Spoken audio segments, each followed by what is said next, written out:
Et QQ, maman, comment vas-tu? Ravie de te retrouver, Candice. Merci, Bon, moi aussi, mam, comme à chaque fois, avec grand plaisir. J'ai ma Julie, t'entends, qui est en train de se réveiller. Bonjour à tout le monde, QQ les amis, on est ravis de vous retrouver. alors moi je dis la même chose. Bonjour tout le monde et merci d'être présent, d'écouter, d'enregistrer, de commenter, de liker, de partager. Bref, Voilà, de vivre merci. avec nous. Merci pour les nouveaux abonnés. Merci de nous suivre tout simplement. Et aujourd'hui, vous allez nous suivre sur le chemin de l'âme. Sur l'âme, on va discuter de ce qu'est l'âme, en fait, de son parcours, de son... Déjà, on va commencer par définir, si tu es d'accord, maman, ce qu'est l'âme, parce qu'on en parle beaucoup. On a tendance à tout mélanger. Moi-même, la première fois, quand on a préparé la vidéo, j'ai tout mélangé, le chemin de vie, qui sera la prochaine vidéo. Le chemin de vie, l'âme, enfin, j'ai un peu tout mélangé, donc on va décortiquer. Et tu vas nous guider un petit peu sur toutes les infos que toi, tu as reçues par canalisation depuis déjà longtemps, par Sandalphone. Voilà. Donc, moi, ma première question, c'est qu'est-ce que c'est l'âme, en fait? L'âme, c'est tout simplement l'identité céleste. En fin de compte, c'est votre marque de fabrique, c'est votre identification. D'ailleurs, vous parlez souvent de famille d'âme. Oui. Oui, bien. Alors, c'est un souffle de vie qui vous anime et qui va vous permettre de vous incarner, de vivre ce cycle des incarnations et des réincarnations, avec donc des allées et des retours, et de toujours représenter l'énergie divine qui est en vous. D'accord. Donc l'âme, c'est un petit peu notre partie divine du Tout à fait. créateur, de la source. On appelle ça comme on veut. Mais ça reste notre partie divine. Donc on ne change pas. On a une âme qui vit des réincarnations, des incarnations, comme tu dis, des allers-retours. C'est fatigant les allers-retours, les amis. Moi, je sais pas vous, mais donc effectivement, on a cette âme à la naissance. Alors non, c'est pas l'expression, la bonne expression, la naissance, parce qu'on en a plusieurs du coup des naissances. Mais on garde, notre âme reste toujours la même au fur et à mesure Alors, des incarnations et des réincarnations. tout à fait, mais elle évolue, elle aussi.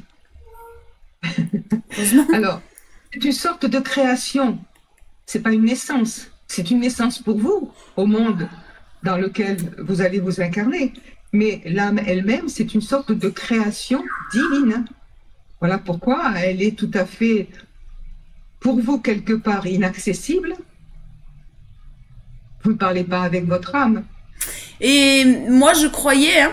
Alors, oui, je croyais. C'est pour ça que je vous dis parce que j'ai pris des claques façon de parler quand on a travaillé la vidéo parce que moi, je pensais pouvoir m'adresser à mon âme. En fait, c'est intellectuel. On l'intellectualise, mais on s'adresse à qui exactement quand on parle tout seul.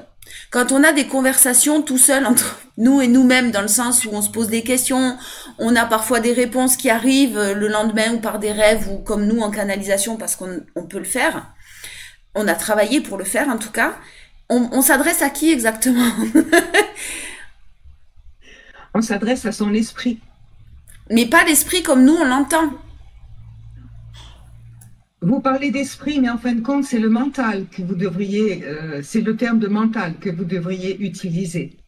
L'esprit, c'est encore autre chose. D'accord. Donc, s'il y a un moyen de s'adresser à son âme si on le demande? Vous pouvez le faire, mais comprenez que c'est un élément sacré. On ne peut pas s'adresser à son âme puisque c'est en fin de compte la partie divine qui est en vous, c'est votre origine divine et sa particularité d'être sacré la met quelque part à distance de vos interventions tout à fait humaines. C'est pour ça qu'on parlera, là aussi on développera, on a le corps, l'âme, l'esprit, on va en parler dans cette vidéo, mais on a aussi beaucoup d'autres et on n'a pas conscience du corps, de l'éthérique, de l'astral, enfin il y a plusieurs couches en fait, et de nombreuses couches même. Hein. Donc là on va pas développer tout ça dans cette vidéo là, mais on sera amené sûrement à en reparler de tout ça. Donc ouais, mais quand on prie pour ceux qui prient, ceux qui font des demandes à l'univers, on se rapproche pas de notre âme? Vous mettez votre âme en joie. Ah, puisqu'en fin de compte, vous êtes dans l'attitude de l'amour. Donc, votre âme qui n'est qu'amour, que joie, que bonheur, va être réjouie de ce que vous faites, va se réjouir de ce que vous faites. Mais vous vous adressez à ce moment-là à d'autres forces quelque part, quand vous priez, mais pas à votre âme. non, d'accord. Et du coup, ça amène une autre question. Notre âme peut être en joie, donc parce qu'on augmente notre taux vibratoire par la prière, par exemple, et comme c'est une énergie divine, notre âme a cette énergie divine que l'on a tous, du coup, en nous, que l'on a oublié, hein, nous, on est force de faire travailler et de faire développer. Est-ce qu'elle peut souffrir aussi en contrepartie? Hélas, oui.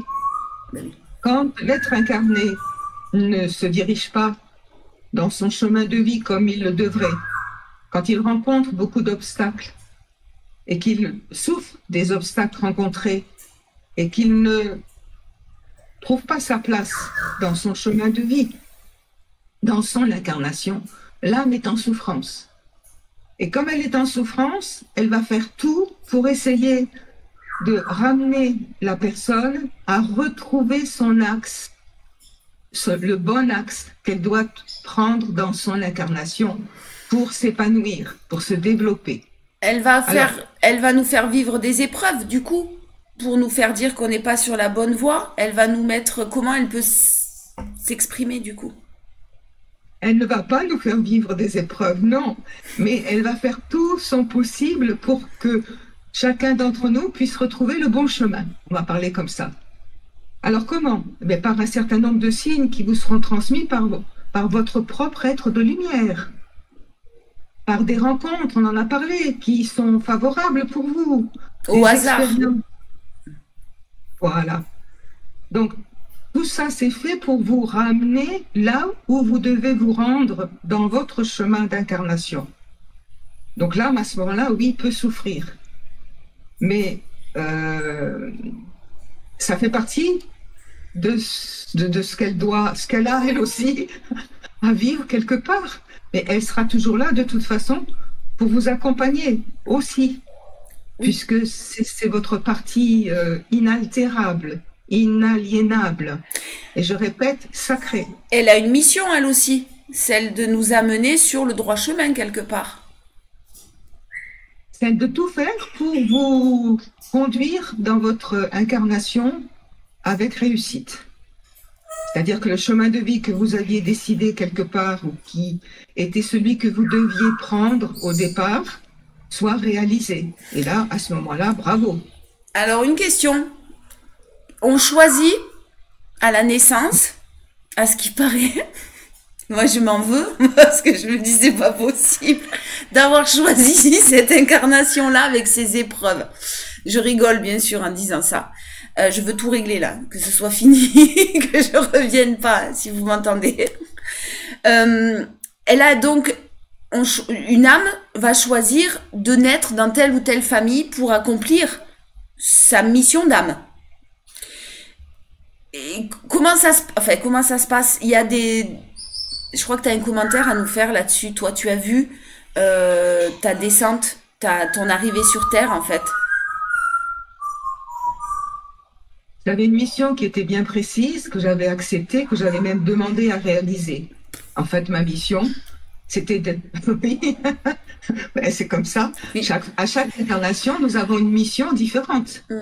Bon, donc moi, celle-ci, dans cette incarnation-là, je voulais être en relation avec les énergies divines, les représenter quelque part par mes canalisations et exprimer tout ce que j'avais compris, tout ce que j'avais comme amour en moi. C'est pas, excusez-moi, hein, je parle ainsi, mais c'est avec grande modestie que je dis les choses. Ne t'excuse pas. Tu n'as pas à t'excuser.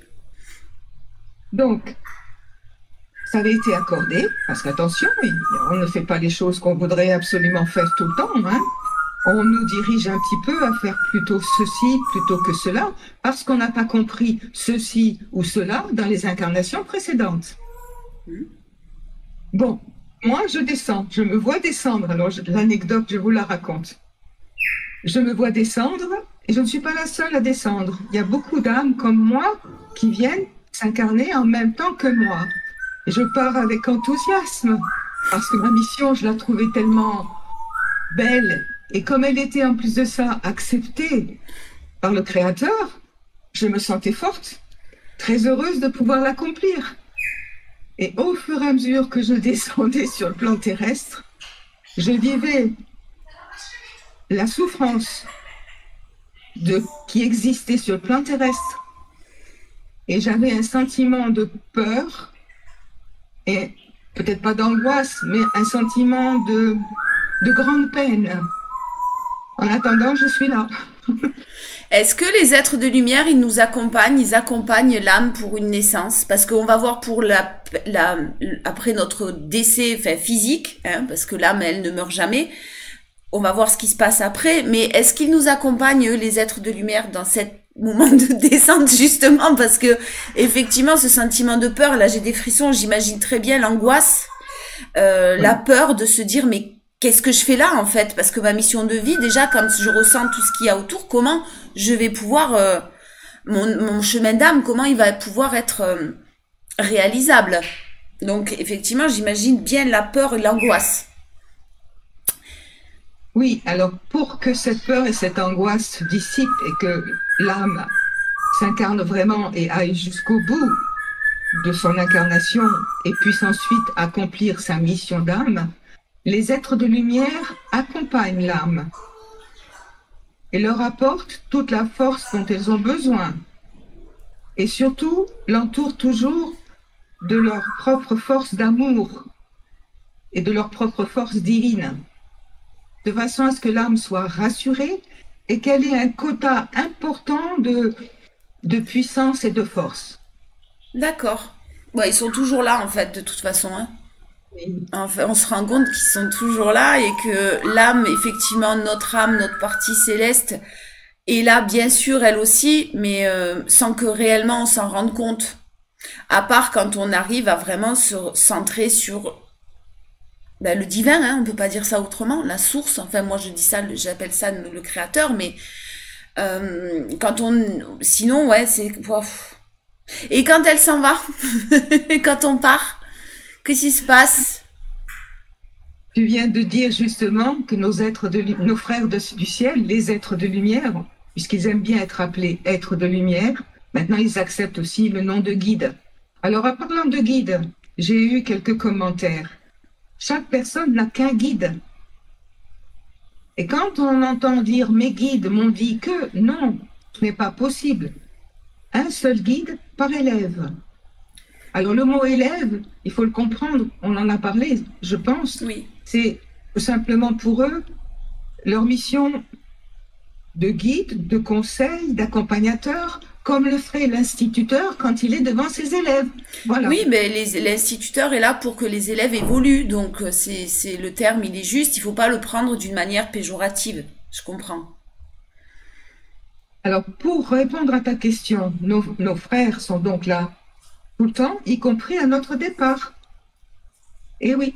Et qu'est-ce qui se passe quand on part? Parce que tout le monde ne part pas réellement. Certaines personnes, certaines âmes restent accrochées à la déception à la famille qui reste autour, la douleur qui est subie. Ils veulent pas en fait quitter tout ce qu'ils connaissent. Certains décès sont parfois en plus douloureux, brutaux. Qu'est-ce qui se passe pour ces âmes-là? Elles ont deux choix. Soit continuer à errer sur le plan terrestre, où elles n'ont plus rien à y faire, soit suivre les êtres de lumière qui vont donc accompagner l'âme dans un lieu de convalescence, où l'âme va être à nouveau prise en charge, et un peu ce que vous appelez le purgatoire. Voilà. Ensuite, cette âme sera présentée à un autre être de lumière et il y aura le bilan de la dernière incarnation qui sera fait, sans jugement. Je sais. Et là, Je sais. C'est de ça, en fait, qu'on devrait avoir peur, uniquement de ça. Et encore, quand je dis peur, c'est même pas le non, mot. non, Ouais, c'est plus crainte que peur. Mais non, même pas. Ben oui, non, même pas. non. Vous faites un bilan comptable. Le bilan comptable n'est pas très bon. Vous allez refaire une activité qui va vous permettre d'avoir un bon bilan comptable. Ouais, donc ça veut dire se réincarner. C'est pour ça que je dis avoir peur. Et quand on parle des énergies, du coup, est-ce que, parce que là, j'aimerais bien, et là-dessus, j'aimerais bien qu'on avertisse, ou en tout cas qu'on donne notre avis, vous en faites ce que vous voulez, sur les contacts défunts.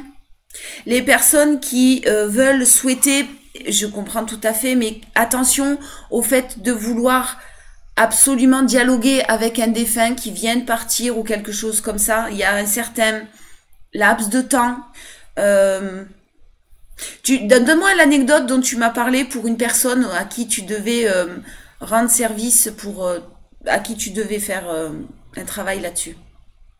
Oui, cette personne m'appelle en me demandant de me mettre en relation avec son père qui venait de décéder dans des souffrances terribles. Et le papa venait de décéder 1 mois ou 2 mois avant. Ne faisant jamais quelque chose sans autorisation et sans comprendre les choses, j'ai demandé à mon être de lumière personnel, Sandalphon, de me dire ce qu'il y avait lieu de faire. Donc j'ai donné le nom, le prénom de la personne décédée, sa date de naissance, et je crois avoir même donné la date de décès. J'ai eu la réponse de Sandalphon, très claire. Les souffrances ont été très importantes, brutales, pour ce monsieur, et il ne serait pas bon de le troubler pour le moment. D'autant plus que je lui ai demandé s'il acceptait un contact avec sa fille, et là, il m'a répondu non, plus tard, quand je serai beaucoup mieux. J'ai donné cette réponse à cette personne. Qui, j'imagine, a été déçue parce que je peux comprendre la déception, bien sûr, l'incompréhension et la déception de la personne. Et c'est là-dessus que je voudrais rebondir pour vous guider et vous amener à faire très attention avec ce genre de choses. Vas-y, termine, excuse-moi. Et quelques temps après, quelques mois, je ne sais pas si c'était pas même une année entière, Sandalphon m'a rappelé en me disant maintenant, la personne décédée, monsieur X, souhaiterait parler à sa fille.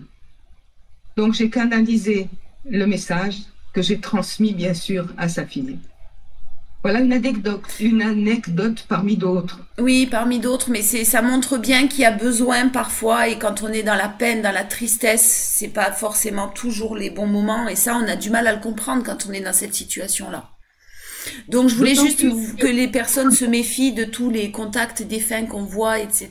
Là, attention à prendre beaucoup de recul, parce que quand on est dans la peine de perdre un être cher, on aura tendance à se laisser un petit peu aller à ce genre de choses. Voilà, c'est tout. C'était un petit message d'avertissement. Il faut bien comprendre aussi que la personne qui vient de décéder est dans une situation particulière. Elle ne sait plus trop où elle est vraiment. Elle est dans un lieu particulier qui n'est pas très agréable, puisque c'est le lieu où les âmes sont toutes là et errent quelque part. Certaines savent se diriger mieux que d'autres. Certaines restent accrochées à leur lieu de vie précédent, à leurs enfants, leurs petits-enfants, à leur histoire personnelle quand ils étaient incarnés. Les êtres de lumière font ce qu'ils peuvent pour les accompagner et pour les rassurer et pour les persuader que leur vie n'est plus à être sur ce plan-là, mais qu'une autre vie les attend dans la joie, l'amour, la paix. Mais certaines âmes restent bloquées et ont peur même de suivre un être de lumière. Quand on n'a jamais entendu parler de de ce qu'étaient les êtres de lumière, de ce qu'est la vie après la mort, de ce que je comprends qu'il y ait quand même quelques craintes. Maintenant, si la personne qui vient de perdre un être cher pleure cette personne, et que cette personne, et ce qui est normal, bien sûr, est encore à côté, sur le même plan terrestre, pas loin, la personne qui vient de décéder souffre parce qu'elle sait très bien qu'elle ne peut pas aller dire à son fils, à sa fille ou à ses enfants, mais je suis là, je vous aime, je vous ai toujours aimé, je veux votre bonheur.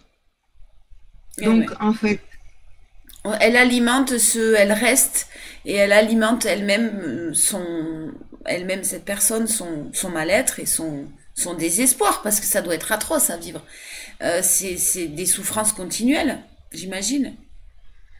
Donc même si l'être de lumière vient voir la personne, enfin l'âme, en lui disant, bon, ben maintenant, il faut partir, il faut aller dans d'autres lieux, bien, où tu seras toujours, où vous serez, je ne sais pas comment il s'exprime, hein, où c'est l'amour qui vous attend, et la joie, puisque vous ne pouvez rien faire pour vos enfants, pour votre épouse qui vous pleure, oui, mais je ne veux pas les quitter. Oui, en plus de ça, il y a cet attachement qui demeure, puisque la personne qui pleure, celui qui est parti, en fin de compte, construit cet attachement. Ce qui fait que l'âme n'a pas envie de partir. Non, donc c'est nécessaire que la personne qui reste incarnée dans la matière se libère quelque part, elle-même, oui, pour pouvoir libérer l'âme aussi, et pour pouvoir avoir plus tard, éventuellement, un contact avec l'être de lumière, j'insiste là-dessus, de la personne partie. C'est très rare, de communiquer avec une personne qui est déjà partie, une âme, pardon, qui est déjà partie, qui est déjà dans la lumière. Moi, ça m'est arrivé. Oui, c'est très rare, j'ai dit. Oui. La plupart du temps, quand on a des contacts défunts, on a quand même les êtres de lumière de ces personnes-là. On a rarement les âmes elles-mêmes, ou les âmes elles-mêmes, ou les personnes parties dans la lumière qui reviennent pour envoyer un message. C'est très rare. Ce n'est possible que sur autorisation spéciale. D'accord. Ok. Et est-ce qu'une âme, elle peut être mauvaise et vouloir se venger? On m'a fait du mal dans mon incarnation, on m'a fait du mal. Voilà, beaucoup de mal. Et bien maintenant je suis partie, je vais venir te hanter. Je vais venir te faire du mal. Est-ce qu'on peut se venger de certaines... Quand on est... Une âme peut-elle se venger? Non, pas du tout. Dans le sens où tu le dis. Mais par contre, elle peut venir et perturber l'équilibre de la personne à qui elle en veut. Donc, elle peut venir troubler la personne, elle peut lui faire peur, elle peut... mais sans plus. Et qu'est-ce que c'est qu'on appelle des basses, des basses, ils ont un terme, pas basse vibration, énergie, c'est quoi leur terme? Je me souviens plus. Les formes de vie indésirables. Merci. C'est quoi ça exactement? Alors, c'est très complexe, mais je vais essayer d'être la plus claire possible. Bon, les esprits, vous avez compris, enfin tout le monde a compris ce que c'est qu'un esprit. Les fantômes, les esprits qui restent accrochés sur le plan terrestre, les esprits qui, eux, s'élèvent, c'est bien le cas, hein, ils s'élèvent et ont une autre vie après la mort, et c'est la plus belle, sachez-le. Enfin bon, je suis encore là, hein, mais je peux vous le dire, moi, c'est la plus belle. Ah oui, tu l'as vécu, une mort imminente, quelque chose comme ça. Near-death experience, expérience de mort imminente. Mais il existe aussi des formes de vie bien plus importantes que nous ne pouvons le concevoir. Alors, certaines viennent d'autres mondes.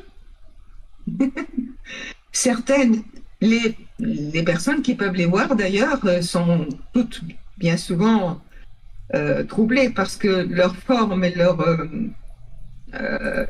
énergies sont particulièrement désagréables et peuvent même être très destructrices pour nous. Alors, ces formes de vie, peu de personnes les voient tout de même, hein. Moi-même, j'avais demandé à Sandalphon l'autorisation de les voir. Il m'a répondu, mais écoute, il vaut mieux que tu nous vois nous plutôt que de les voir elles, parce que c'est pas toujours très beau. Ouais. Il m'en a pas dit plus. Elles errent, elles, en fait, par contre. Et elles veulent poursuivre leur existence dans l'état où elles sont. Elles ne peuvent pas retourner dans leur monde. Elles sont ici, je ne peux pas vous dire pourquoi. Alors, est-ce qu'il y a eu des portes qui se sont ouvertes ou des perturbations qui ont fait que... Là, je ne sais pas. Donc, elles sont ici et elles ont... Pour vivre, il n'y a qu'une seule chose pour elles possible, c'est de se nourrir de nos énergies. Qu'on alimente par la peur et qu'on alimente par etc. On se sent fatigué, on a des choses compliquées, qui ne font que ça, épuisé, peut-être malade même. Alors malade, attention, quand je dis malade, c'est pas de graves maladies forcément qui sont déclenchées, mais en tout cas épuisé. Et une fois qu'elles nous ont épuisées, ces formes de vie indésirables, elles vont ailleurs. Oui, bien sûr. Bah oui. Il n'y a pas d'autre choix. Ben ouais, voilà, moi je veux vivre, je vis, je me... En fait, ils pompent notre énergie, des vampires énergétiques, quoi. Exactement, des vampires énergétiques. Bon, alors, je vais peut-être aussi être un peu dur en disant que ce que nous sommes, nous, maintenant, tels que nous sommes, dans l'incarnation actuelle, qui est la nôtre, nous avons été des formes de vie indésirables auparavant. Combien de temps, je ne sais pas. Quel type de forme indésirable avons-nous été, ça non plus, je ne le sais pas. Mais au fur et à mesure de nos évolutions, de l'évolution de ces formes de vie indésirables, nous sommes devenus ce que nous sommes maintenant. Donc nous avons encore ça aussi que nous avons vécu. Et bien sûr, nous ne nous en souvenons pas. Heureusement. Alors, vas-y. Non, j'allais avoir une question, mais c'est toute bête. Est-ce que un animal peut se réincarner? Non, bon voilà. C'est nul mon bébé, t'as vu? Moi c'est nul, elle est nulle ma vie. Alors oui, j'ai lu aussi ce genre de choses. Non, les différents règnes qui existent sont bien séparés les uns des autres. Le règne végétal, le règne minéral, le règne animal et le règne humain. Heureusement que c'est compartimenté quand même. Oui. Bon, c'est As-tu tout. d'autres questions? Non, Oui. ça c'était la petite question. Oui, je voudrais qu'on parle vraiment de l'importance du corps, de l'âme et de l'esprit. Alors, c'est notre constitution. Le corps, et c'est simple, il est ce que vous voyez, hein, il est physique, il est constitué de molécules, de tas de choses. Et là, je ne vais pas rentrer dans tous les détails parce que ça prendrait beaucoup de temps. Et il se transforme, il évolue, il change. Et vous en prenez soin, nous en prenons soin tous. Être en bonne santé, c'est bien nécessaire. Le plus possible, oui. Il est constitué d'un certain nombre de couches, tu en as un peu parlé, un petit peu comme une poupée russe. Donc là, on y reviendra plus tard, mais c'est pas très intéressant pour le moment, bien que ce soit très important. Oui, mais c'est compliqué hein, à comprendre et c'est très compliqué. On pourra en parler, si ça intéresse les personnes, on pourra en parler, bien sûr. On vous a parlé des chakras, on vous a parlé du corps éthérique, du corps astral, du corps mental, du corps spirituel, du corps divin. Enfin bref, il y en a une multitude, mais même plus encore peut-être que je ne sais moi-même. Oui. Je pourrais peut-être aussi vous montrer un schéma, et comme ça vous verrez la disposition exactement de tous ces corps subtils. Mais ils ont tous leur importance, leurs activités. Et ils sont très importants, enfin, ils sont très nécessaires à notre équilibre. Et quand quand nous sommes dans les émotions, par exemple, le corps qui correspond aux émotions, lui, il va être en souffrance quelque part. En fait, je veux dire par là que il faut absolument trouver cet équilibre. Que tout est lié et que l'un ne va pas sans l'autre. Donc si le corps souffre, le mental va souffrir, l'esprit, pardon, va souffrir. Si donc du coup l'âme aussi va souffrir.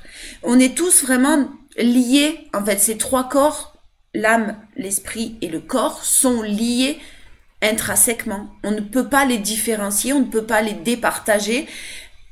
Tout, c'est un tout. Quand on est le mal a dit, souvent j'ai vu cette phrase, la maladie et le mal a dit. Quand une maladie effectivement fait son apparition, il y a effectivement une souffrance derrière peut-être autre. Oui, bien souvent. Et ça, Bien c'est le souvent. problème de la médecine traditionnelle, généraliste, dont on a besoin. Attention, je dis pas le contraire. Mais effectivement, on ne va pas chercher la cause du problème. Et c'est intéressant d'aller chercher la cause du problème. Ben voilà, je crois qu'on a fait le tour sur sur l'âme en général. Euh, on reviendra sur le chemin de vie, hein, parce que ça c'est quelque chose qui moi personnellement me tient à cœur. Ça aide aussi beaucoup de personnes de connaître son propre chemin de vie. Hein, de savoir clairement pourquoi vous connaissez un blocage dans cette incarnation, pourquoi rien n'avance, pourquoi vous ne vous sentez pas à votre place aussi. C'est quelque chose de très intéressant, ça, le chemin de vie. Et d'ailleurs, tu peux aider, toi, enfin, tu as aidé, tu aides, tu continues, mais à aider les personnes sur leur propre chemin de vie. C'est intéressant si on se pose des questions.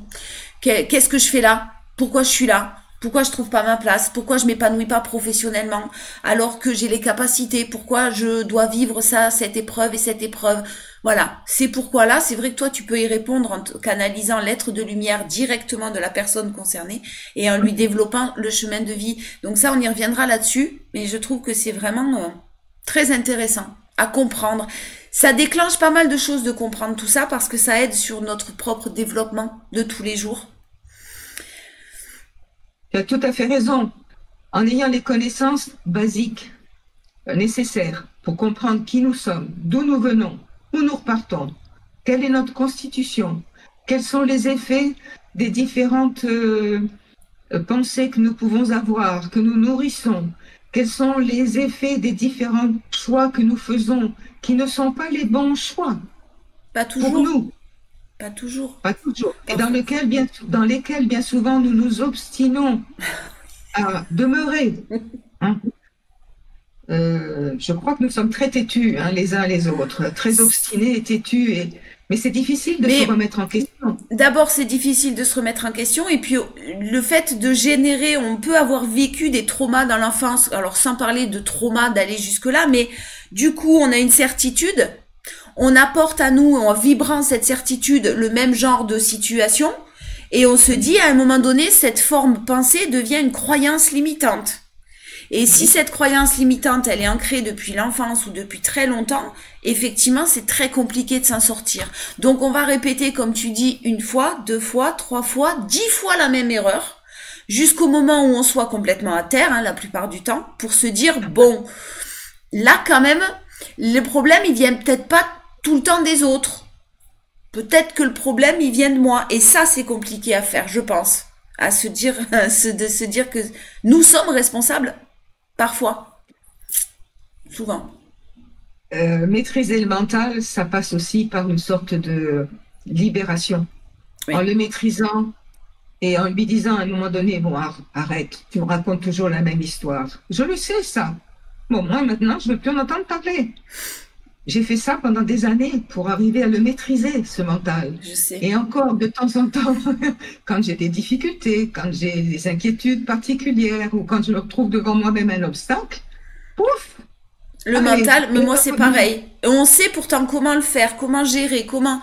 Mais être humain, nous sommes, être humain, nous restons pour l'instant. Donc, effectivement, quand il y a une difficulté, alors que si on est honnête avec nous-mêmes, si nous sommes honnêtes avec nous-mêmes, parfois les difficultés qui arrivent sont liées à des choix que nous avons faits et pas les bons. Et ils peuvent arriver des années après. Hein. Les épreuves peuvent arriver des années après parce que il y a 5 ans en arrière, j'ai pris la mauvaise décision. Mais on a toujours, quoi qu'il en soit, les moyens de s'en sortir. On a toujours, quoi qu'il en soit, les moyens de rebondir. Non, pas toujours. C'est pas vrai. On me dit non. Pas toujours. Parfois, il y a des situations qui sont tellement au bout du bout qu'on n'a plus de solution pour effectivement faire autrement. Alors à ce moment-là, peut-être qu'on repart. Ouais, ouais, Il est décidé à ce moment-là, il vaut mieux repartir. ouais. Mais ça ne nous appartient pas. Mais je pense que c'est ce qui doit se produire. Ouais, quand il y a quelque chose qui n'est pas... ouais. Bon, parfois, on peut penser ne pas avoir les outils, on peut penser se dire je suis bloqué, je vois pas comment je vais m'en sortir. Et non, il y a toujours les moyens qui arrivent nécessaires pour que, mis sur notre route, si on sait les saisir, si on sait sans les voir aussi, les opportunités, parce qu'on est tellement parfois dans le déni et dans le mental négatif que même les opportunités et les mains qui nous sont tendues, on les voit pas. Mais on a souvent, bien sûr, les solutions. Voilà. Je crois que nous avons un visiteur. Allez, écoute. Je vous ai écouté. D'abord, bonjour à tout le monde, bien sûr. Merci Candice, merci Bonjour. Martine. Je vous ai écouté avec attention. Bien, on pourrait revenir, bien sûr, avec plus de détails, mais tout ce que vous avez dit est juste. Et quand vous ferez des commentaires où vous aurez peut-être d'autres questions, à ce moment-là, vos interlocutrices vous répondront ou je reviendrai sur vos commentaires. En fait, comprenez que dans vos incarnations, non seulement vous devez remplir votre mission d'âme. Alors la mission d'âme, on n'en a pas beaucoup parlé, on n'a pas beaucoup utilisé ce terme, et je vais me permettre donc moi de donner quelques petits détails. Vous avez une mission, vous, dans votre incarnation, qui est, en fin de compte, votre chemin de vie. Voilà, là c'est clair. Maintenant, votre âme aussi, elle a une mission. Sa mission, c'est de vous accompagner au mieux pour remplir votre chemin de vie. Mais elle a aussi un certain nombre de défis qu'elle va rencontrer qui seront suite aux choix que vous ferez vous dans votre chemin de vie, qui ne seront pas toujours opportuns, ou aux choix que vous aurez, non, aux défis que vous aurez à vivre. Et elle fera tout pour vous aider à mieux vivre tous ces défis-là. C'est un peu sa mission à elle. Elle va vous accompagner, oui, en fait, mais elle va utiliser les êtres de lumière, votre être de lumière personnel pour cela, ou elle va faire un petit peu de magie, ça lui arrive, faciliter certaines choses. Bon, je ne veux pas trop aller dans ce genre de domaine, mais la magie existe, hein, et nous avons, nous, des pouvoirs qui sont les nôtres, que vous ne connaissez d'ailleurs pas, ou très peu, et ces pouvoirs, nous savons les mettre en action quand c'est vraiment absolument nécessaire. Maintenant, quand vous vous incarnez, sachez que vous n'avez aucune mémoire de ce que vous avez vécu dans vos incarnations précédentes. Certains souvenirs seulement, parfois, et très peu. Ce qui fait que vous arrivez en fait tout neuf. Vous arrivez tout neuf avec un chemin bien précis que vous avez accepté au départ et tout sera fait pour vous encourager à le réussir, ce chemin de vie dont tu parles si bien. On y reviendra avec d'autres détails. Maintenant, il faut aussi penser que l'âme, qui est unique à sa création, peut se multiplier. Ah oui, c'est vrai. Comme d'ailleurs le font les cellules de votre corps. Mais ce n'est pas systématique. Moi, par exemple, je ne me suis jamais incarnée et je ne me suis jamais multipliée. C'est Sandalphon qui parle, mais ce n'est pas moi. Hein. Parce que moi, je me suis multipliée X et X fois. Alors, certaines personnes essaient de savoir combien d'incarnations elles ont pu vivre. Alors là, c'est un petit peu pour vous détendre quelque peu. Ça peut aller entre 10 incarnations et plus de 1000. Pardon. Et tu pourrais me demander, Candice, c'est le temps qui sépare les incarnations. Quel peut-il être? Oui, c'est vrai, moi je le sais, tu me l'avais dit déjà, mais oui. Ça peut être très court, quelques années à quelques siècles. Pourquoi quelques années à quelques siècles? Quelques années, ça voudrait dire que on a vite envie de... On a compris déjà ce qu'on avait à comprendre une fois qu'on est près du Père, et du coup on veut réapprendre. Et si ça met quelques siècles, ça veut dire quoi? Ça veut dire qu'on n'a pas compris. Qu'on n'a pas compris ou qu'on a besoin de peut-être plus de se reposer parce que l'incarnation a été douloureuse ou je sais pas. Oh, chaque cas est différent, donc je ne vais pas pouvoir être dans la généralité. D'accord. Voilà. Tout dépend de la mission qui sera à nouveau accordée à l'âme et ça va dépendre aussi du temps dans lequel elle va s'incarner. Je m'explique. Dans certains moments de votre histoire, il y a lieu d'avoir beaucoup d'âmes qui s'incarnent, tant le contexte de votre histoire est dangereux quelque part. Donc plus il y aura d'âmes qui vont s'incarner avec la mission de faciliter l'évolution de l'humanité, plus celles qui seront disponibles à se réincarner et qui auront envie, qui voudront remplir ce type de mission, vont se réincarner vite. D'accord. Un exemple, hein? Oui, oui, j'ai compris. Qu'est-ce que je peux vous dire d'autre encore qui n'a pas été dit? Alors, si l'âme fait son maximum pour vous guider, pour vous donner, pour vous dire non, ce n'est pas ce qu'il faut que tu fasses, elle le fera comme elle le pourra, mais bien sûr, c'est votre être de lumière qui le fera.